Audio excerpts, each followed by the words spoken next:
I'm going to share with you how you can actually get rich and even run a multi-million-dollar business with a complete normal schedule without sacrificing your health, sleep, or time with family and friends. These are what the top 0.1% of people use to do more in a day than most people do in a complete week.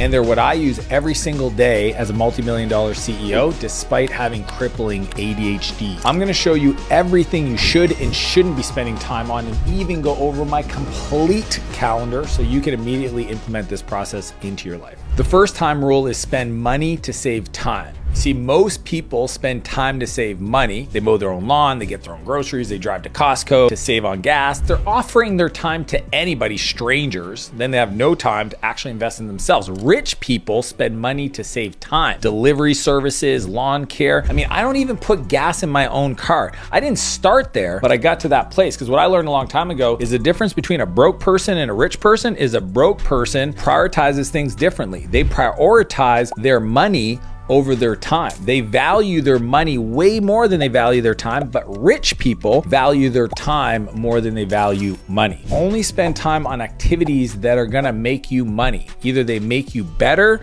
they teach you new skills, they give you more time. The key is to reinvest that time into other money-making activities. If you're CEO, you gotta protect your time, because if you don't, people won't value it, right? So you literally have to say no to the current activities sometimes to say yes to the big dreams and goals, but it starts with first valuing your time. You'll never get a penny more than you think you deserve. And some of you, the biggest opportunity for being more productive is just putting a dollar amount on your hour. Call it $100, call it $500. Just give it a dollar amount so that when you're looking at things, you can say, is this worth it? Will I get that return? If not, you can be polite. Just politely say no to create the space to become more. The second time rule is big rocks first. Now, I know you've probably heard people talk about eat that frog or productivity hacks, but I'm gonna share something that most people get wrong about all that. When I was in my 20s, I used to just sit there and write a list of things I wanted to get done, and I just kind of run through it. If I felt like doing something, I'd do it, and if I didn't, I wouldn't, and that list just kept kind of snowballing forward every day, and it never actually get done. What I changed that absolutely not only affected my ability to get stuff done, but it affected my energy, affected my ability to be effective, is I started with the big rocks. The challenge was I was doing it completely wrong. Then one of my mentors explained the jar analogy to me. See, most people, their day is like a jar. It's a glass jar. And if you look at it and you start and you put the sand in there, you know, the little things that you got, those little micro, hey, got a second minutes, those Slack messages, those distractions, and then you put the pebbles. Those could be like some errands you got to run. You put that in the jar, then you put the bigger rocks. These could be projects you're trying to move forward. And then you got like these boulders, which are kind of like the big goals for the year, the vision for your life. And you try to stuff those in the jar. By the time you put everything else in and you stack it up, nothing fits because all this space is taken up and there's a lot of white space all around it. What he shared with me is like, you take that same jar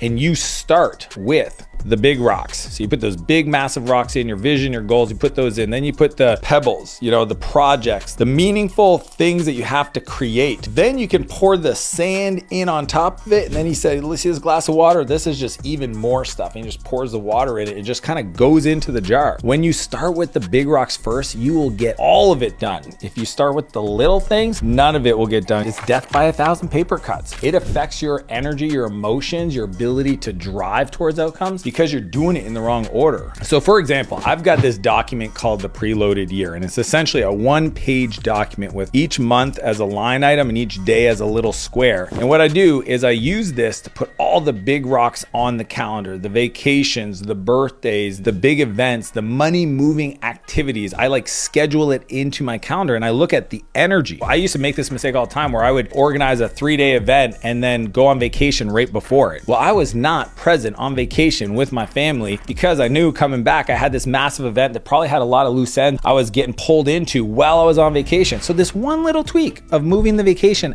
after the event changed my whole family's experience around us going away. So when I look at my life, I take all these big rocks, all these boulders, all these pebbles, and I put them into the calendar, and then all the other little things, the wake surfing with friends, events here, the concerts, etc., those go there because then I know the big important things are gonna get done. The birthdays won't get missed. There's all these things that if you don't make them a priority, they create emotional shrapnel. Emotional shrapnel is like reaction reaction, people upset at you. You got to deal with that. And you don't understand how much time that sucks up. Going in proactively, looking at my year. And here's the coolest part about doing it this way is that when the year's done, I've got this 1-pager document that I can evaluate all the things I said yes to, all the things I wanted to do, and ask myself, do I want to do those again this year? Do I want to do that snowboard trip again with those guys? Do I want to do that mountain bike trip? Do I want to take that much time off with the family? And those are real questions that you can evaluate and pull forward into the current year. I've been doing this process for over a decade, and every year is like a work of art. I'm just designing, sculpting, tweaking, editing, removing, adding stuff. It's the most energy-giving activity because it's my life, and it's not by default, it's by design. And right off the bat, if you add more intentionality into your calendar, into your time, you will live a more fulfilled life. And by the way, you'll get way more done. The other benefit is it also makes it easier to say no. Because I know what everything's going on, I can just say yes or no in real time. Somebody texts me like, hey, do you want to come keynote this event? I'm like, sorry, already got a commitment. Which brings us to time rule number 3, which is no white space. I once was working with a client, and he was a very successful entrepreneur. And I remember he said to me, he goes, man, I'm like dying right now. I've got way too many meetings, and I just don't know how to get my head above water.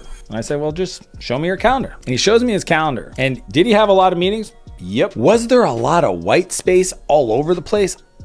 Could he take those 5-10 minute white spaces and batch a bunch of stuff together so that he got similar meetings done in a shorter period of time? Absolutely. When I saw it, I was like, that's a big no-no. So here's my strategy to compress your calendar. I need to recharge like everybody else. So you schedule your breaks, you schedule your meals, you schedule your workouts. You have to actually schedule the decompression time so that you have the energy to show up better, more focused, on point. If you don't do that, then you're always playing catch up, or you have this thing called bleed time, where you go for lunch with a friend and you just like, you're talking, you're having a blast, and next thing you know, a 60-minute lunch turns into a 2-hour catch up, and then you're playing catch up in the afternoon trying to get all your work done. So I'm a big fan of batching and blocking my time so it creates a forcing function for me to not allow bleed time. I know a lot of people right now, you're thinking, well, scheduling is gonna restrict me. I don't like that. I like the freedom. I started a business because I want freedom. I've heard freedom's the thing. The truth is that scheduling will actually set you free to be in the moment, because I know that everything I need for the next meeting, and it's scheduled and I've reviewed it, is in the calendar. I can be with the person I'm with. I can literally sit here, no worries, no concern, and no open loops, and I'm just present. The value of that is immeasurable because people feel it, and people don't buy from you for what you know. They buy from you for how they feel when they spend time with you. And for me, the ability to be here now because my calendar is dedicated and committed to is priceless. Which brings us to time rule number 4, which is optimize for energy. Everyone has different energy flows. You know, I've learned a long time with some people have morning energy. Some people, they prefer to stay up late. It actually doesn't matter which type of person you are. I think when you have what I call human alarm clocks, your life might change, and all of a sudden those late nights to 2, 3 in the morning and those sleep ins till 8 or 9 a.m. kind of go away because you have these little people that wake up and they're gonna come get you. But when you understand how your mind works and what parts of the day you get certain types of work done and you optimize for that, that's where the productivity comes from. There's no person, no high-level person that you've ever met that doesn't understand this and use it at the fullest degree possible. So a few things that I believe in. You don't manage your time, you manage your energy. A lot of people think about time as this constant, but the truth is like art class for me felt like time was in warp speed. Math class for me felt like time stood still. So if you even think about the energy of the type of work you do, time doesn't feel the same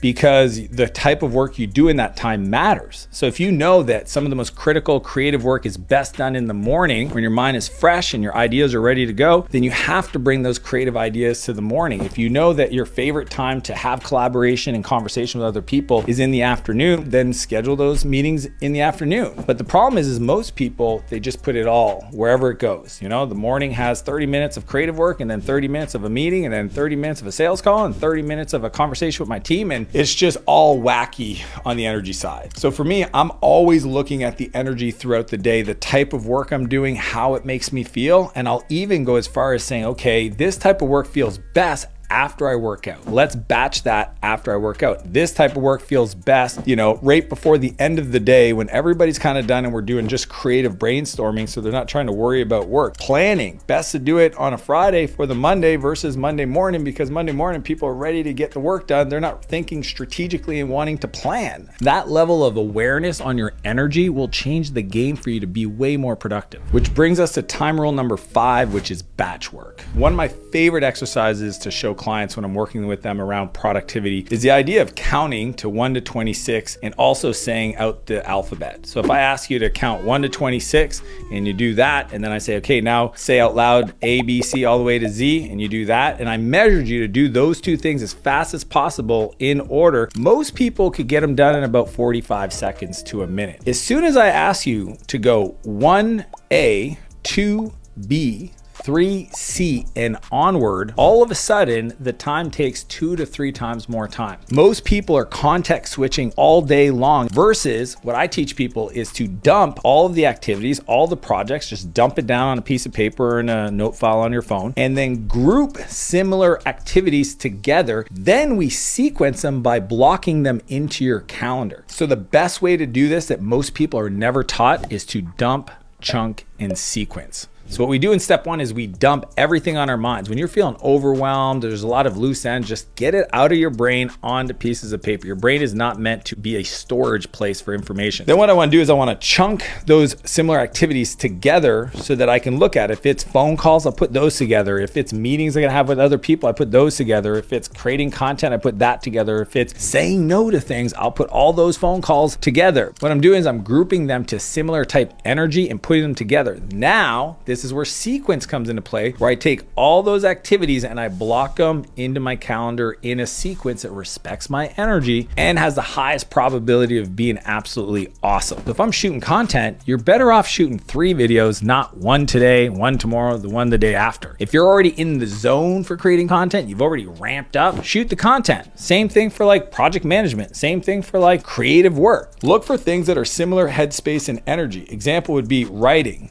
drawing, content creation, planning, being creative, strategic work, vision work. Put those pieces of work together so you can be in the energy and bring it to completion. Which brings us to time rule number 6, which is net time. Easily one of my favorite things. I'm like a nerd when it comes to net time. Net time stands for no extra time. So what you do is once you've got all the stuff laid out and your energies matching to your calendar, you want to start asking yourself, is there opportunities for me to merge these things together? For example, a lot of my phone calls, I make them when I'm in commute, in transit, because I'm in the car and I can do them. So my team has this little notes file called @calls, a little Google Doc, puts all the calls in there, adds it to my calendar with a link. Before I start driving, I open it up. It's got the numbers in there and I just, with the details of why I've got a call, and I just click them and I call the person. And the cool part is because I'm driving, they know that I don't got 30 minutes to just catch up. So it's like almost like a trick to just do it now, let the person know you're busy. We just got this really quick conversation to have, and then we move on. So that way I'm not taking up extra time when I'm at my desk being creative or in meetings with other people. I'm doing it when I'm doing something else. Other fun ways I do this to give you some inspiration. A lot of my in-person meetings, my one-on-ones, I do them on scooters. I know it's kind of weird. Electric scooters. I just love it. We have this great path. We get on the scooters. I have a list in my mind of things I need to talk to them about. We scoot around for 30 minutes. We come back. It's fun. It's disarming. And it just makes everything better. I mean, I don't feel like I'm working when I'm on an electric scooter. I also use founders hikes. So I have a founders hike I do every Tuesday. The whole world is invited. We meet at Knox Mountain Park in Kelowna, BC at 6:25 a.m. in the parking lot. And that way, when people message me and they're like, hey, Dan, I'd love to take you out for coffee and pick your brain, or hey, Dan, I'd love to meet up and tell you about my idea, or hey, Dan, I'd love to get your advice on this thing. And a lot of these people are folks I do not know. I've never met, but they follow me on social media. I just say, sure, meet me at the founders hike. And it does a lot of cool things. It allows me to still get my workout in, my cardio, have great conversations with people I otherwise wouldn't have the chance to meet, and it doesn't take time away from my team or my family. Another one is hot tub reading. I love going in the hot tub almost daily because I feel like I'm on vacation if I've spent time in the hot tub. It turns out that reading in the hot tub is a lot of fun. So I have a waterproof Kindle now. They used to not be waterproof, and I'd probably go through 1 or 2 a year because I'd accidentally knock it into the water, where I do most of my reading. I also like, for some reason, texting people, podcasts I'm doing, travel stuff, requests. I just like to do it in the hot tub. I don't know if it's because I just feel really good about life and that energy is felt over my text messages, but I know that about me, so I do it. IG lives while hiking or on the treadmill. I love to go live for my audience, but I don't want to take away from my family or my team. So when I got to go hike with my dog Blaze and go kick the ball down the hill for him to run back, or I'm on the treadmill downstairs doing zone 2 cardio, I just go live. I pretty much have a phone mount in all the different places I spend time. So I'll just put the phone on the mount, hit go live, and just answer questions. So I'm getting my sweat on and I'm being helpful to other people. I even did this with my Ironman training, because when you're doing, 15 to 25 hours of training a week, it starts to eat things up. So I would schedule all my internal meetings with my team to be done while I was on the bike on Zoom. I even got this cool little table that would roll right over the bike for my indoor training. And I would go for 3-4 hour bike rides while I was doing my internal meetings with my team. Now, is that optimal? It actually made my brain better. It might not have been fun to watch me, huffing and puffing, especially if I was trying to attack a hill, but it didn't take away from other areas of my life, which is always key. Which brings us to time rule number 7, which is to negotiate the needs. I've got these 3 things. Anytime I'm making a decision, I always go to. The first one is business fundamentals, whatever I gotta do to be successful. My success habits for me, so that I can be the best version of me. And the third is commitments I make to other people. And sometimes I get myself in trouble where I say yes to a lot of people, get overwhelmed, and don't realize it's going to impact the calendar of people I love in my life. Business partners, family members. Many times it's my wife or my kids. So I've just learned over the years, before I make any big decisions about starting a company, buying a company, or things that are going to impact my life, I always go through this filter. So for example, when I was deciding to start Mertel Media, which is to create the volume of content we do here, where we're putting out hundreds of pieces of content every month, I realized it was going to require a completely different calendar for me to be able to do that. Meaning that like 80% of my calendar would have to be changed so that I had the space to be able to do this. So I remember I was hiking one day and I started making phone calls. I called obviously my wife to let her know what I was making commitment to, and she gave me her concerns and I took those. I called my business partners at SAS Academy and I said, here's what I'm thinking to do. They were crazy supportive. I was worried. They said, why are you not doing this now? I called my other business partners where I buy software companies and said, here's what I'm thinking of doing. It's going to affect these things. And they said, I think we can manage. I called other people that I'd made commitments to, advisory roles, business partners, and just pretty much told them, I used to do this. I can't do this anymore. If that's going to impact us, let me know. And I just took all that feedback, most of it positive, all the issues, and I just resolved it. And because I did that, it allowed me not to have to deal with the emotional strain of feeling guilty for letting people down. And I think oftentimes in life, we just don't negotiate our needs. We're not clear about what we want out of life. One of my favorite things to tell people is to express your preferences. If you want to do more, but it's going to require you to say no to other people, express that. Talk to them. Sit down. Review your goals. Have them explain to you how they think it's going to impact them so that you can actually offer a different solution or help them overcome that fear. Some of it is not even a reality yet. It's just a concern. Look at your calendar and ask yourself, whatever your goals are, does your calendar match your dreams, match your desires? Are they aligned? See, most people tell me what's important to them, family, their business, the community work they do. And I just say, show me your calendar and show me your bank account. And unfortunately, most of the time, the things they said are priorities to them are not in their calendar, or their bank account doesn't reflect those investments. So be quick to negotiate with people, reset expectations, and manage the needs that they have to deliver on your goals. Which brings us to time rule number 8, which is to look for leverage. The name of the game of being productive is leverage, because you can only do so much in an hour. So this is the equation. The output that you're able to create is your time multiplied by leverage equals the size of your output. You have the same amount of hours as Elon Musk or Jeff Bezos or Richard Branson or Mark Zuckerberg, except they have a lot more output per unit of time. Why? They have leverage, they have teams, they have capital, they have relationships, they have experience, goodwill. I remember when I moved to San Francisco after selling my first company, I met this guy named Naval Ravikant, and he introduced me to this framework that I now call the 4 C's of leverage. The first one is content. If you think of creating a standard operating procedure or a training video, you create that content once and it can be seen by a bazillion people and it takes no more of your time. Huge amount of leverage. Think about this video. I'd shoot it once to teach people stuff and everybody could watch it in the world and it wouldn't take any more of my time than the initial shooting. The second C is code. Code stands for like automation, tooling, software. There's a lot of small businesses, a lot of individuals that don't have the tools for productivity. They don't have a way to capture information. They don't use tools like a Notion or an Asana for project management. They don't have a CRM system for their business so they can track their customers and what they've bought and what they've said to them. Some people are still sending around faxes instead of using Slack for communication. Think about code as opportunities to automate or build tools to manage workflows for moving information and projects forward. The third C is capital. Right?